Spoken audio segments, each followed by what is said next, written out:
एक चोर था गोवर्धन डाकू, बहुत नामी डाकू था। बिल्कुल सरल उदाहरण में तुम्हें बताया है। तो एक दिन राज कर्मचारियों ने उसका पीछा किया। अब वो भागा, घोड़ा भी छोड़ दिया, पैदल भागा। तो एक जगह देखा बहुत सत्संग हो रहा था, कथा हो रही थी। पंडित परशुराम जी महाराज कथा कर रहे थे, करमैती बाई के पिता।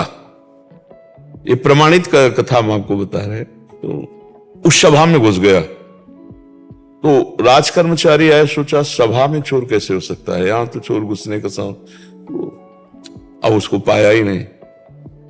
जब कथा 2-3 घंटे बाद समाप्त हुई तो कथा का प्रसंग चल रहा था।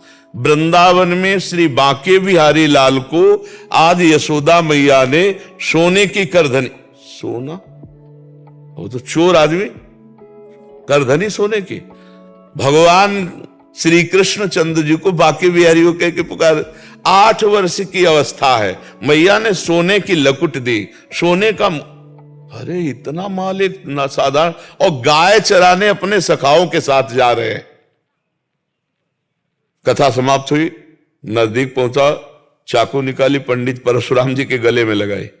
पता लिखो, ये जो इतना धनी बालक का वर्णन कर रहे थे, पता लिखो। उन्होंने देखा तो उनका डाकू है जो मेरा नाम सुन करके भयभीत हो जाते हैं, हमारा नाम गोवर्धन डाकू है। कहा भैया इतनी तुम्हें जल्दीबाजी क्या है? बोले पता लिखो। केवल कहा? बोले मथुरा क्षेत्र वृंदावन, बाप का नाम नंद बाबा, कन्हैया, गाय चराना। पर सुनो, तुम्हारे जैसे डाकू उसको चोरी नहीं कर सकते, बहुत नटनागर, बहुत प्रवीण बालक है वो। तो उन्होंने कहा तुम हमको ऐसा समझते हो, अकेले अकेले राजाओं के महलों को लूट लिया है। बोले फिर भी नहीं लूट सकते, बहुत प्रवीण है।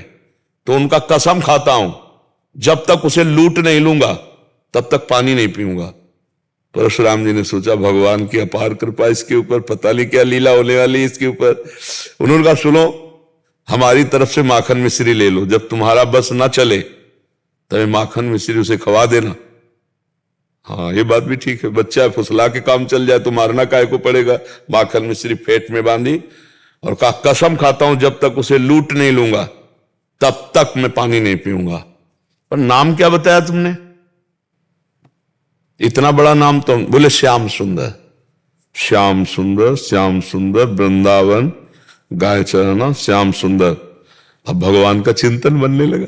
देखो चिंतन बनने लगा। अब वो पैदल चल करके आया। अब एकांत में जहां गाय चरते तो पूछते श्याम सुंदर की गौएं कौन है? बोले सब हैं, ये ब्रजमंडल है, हर गौशाला भगवान के नाम की है। नहीं, बोले वो जो यशोदा मैया ने श्रृंगार करके चराने में, बोले वो तो कथा में लिखा है, प्रगट में थोड़ी अब रह गया। अरे बोले नहीं, पंडित जी झूठ नहीं बोल सकते। हम लोग चोर डाकू झूठ बोल सकते हैं, पंडित थोड़ी झूठ बोल सकते हैं। भगवान तो है ना, वो अपने भगवान को तो श्याम सुंदर है ना।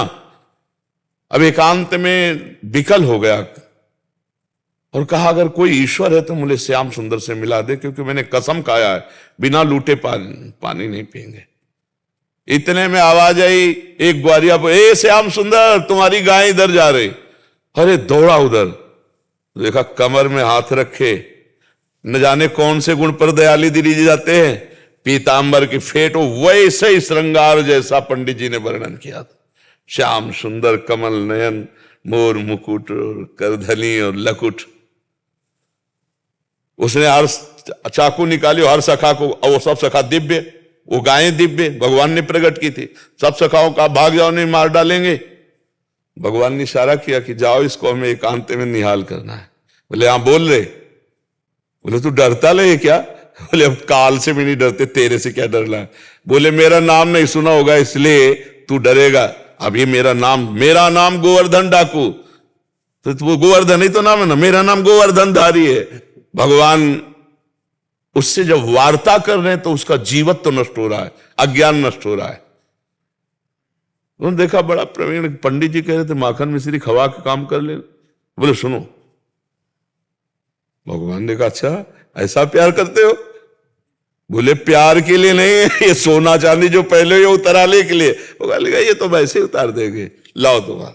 माखन मिश्री खाई और कहा थोड़ा तुम खाओ, और जे भी भगवान ने चखाया उसे भगवत अज्ञान हो गया। अब भगवान को साष्टांग दंड, प्रभु प्रभु। एक बात सुनी कि कन्हैया गांव में चरा रहा है, चल पड़ा, कसम खा ली तो भगवान मिल गए। यहाँ जीवन व्यतीत हुआ जाता है, हलवा पूड़ी खा करके दिनचर्या का बैलेंस बनाते रहते तो भगवान कहाँ मिले।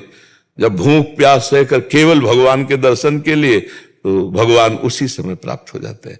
हम लोग सुनते बहुत हैं, समझदार बहुत हैं, नहीं करना चाहिए ये भी जानते हैं, लेकिन भजन ना होने के कारण हम उसको उतार नहीं पाते हैं। भजन शुरू करो, अभी बात बन जाए। नाम जप करो और निश्चय करो कि मुझे इस मार्ग में चलना है, तो पापाचरण नहीं करना है, गंदी बात नहीं करनी, किसी को दुख नहीं देना, किसी का अहित नहीं करना, तो मंगल शुरू हो जाए। अभी दिव्यता आने लगी अंदर, अंदर की दिव्यता, ये बाहर शरीर का राग छूट जाता है। समझ पा रहे आप?